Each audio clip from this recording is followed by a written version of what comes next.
जय जगन्नाथ। महाप्रभु योगेश्वर श्रीकृष्णंकर मित्र सुदामांका कथा समस्ते जानती। सुदामांकर दरिद्र कथा भी समस्ते जानती। एभली भाव से महाप्रभु को भल पाउथिले, बहुत बहुत भल पाउथिले।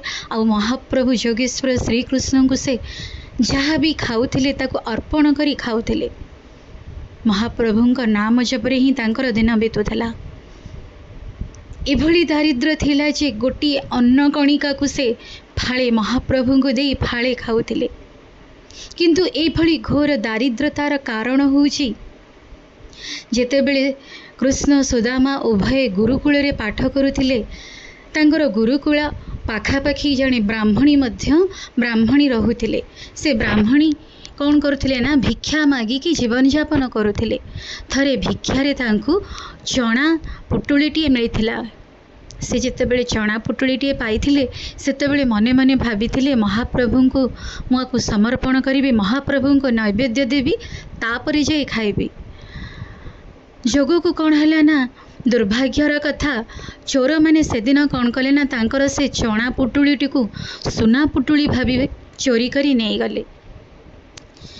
ब्राह्मणी जनक जेतेबेले एक कथा जानिले ना, से कौन कले ना अभिसंवाद पकेइले, जी मोर ई चना पुटुळीटी को नहीं से तार आजन्म दरिद्रता रे बितु। कारण मु महाप्रभु को नैवेद्य करी थांती, जी मोर ई चनाटी को नहीं गला, मो महाप्रभु का सेवार मते वंचित कला, तार जीवन घोर दरिद्रता रे बितु। चोर मैंने एपटे जितेबले जानिले जे ए होउची गोटे चना पुटुली, ये स्वर्ण पुटुली नहीं, से कौन कले ना गुरुकुल आश्रम रे ताकू फोपाड़ी दे चली गले। गुरुमा जितेबले से चना पुटुली की पाइले, कृष्ण सुदामा जितेबले जाइथिले जंगल को काठ आनिया को बाहरी थिले जीवाकू, सेतेबले से याकू जंगल रे खाइबा पई देइथिले, जलखिया खाइबा पई से चना पुटुली को देइथिले।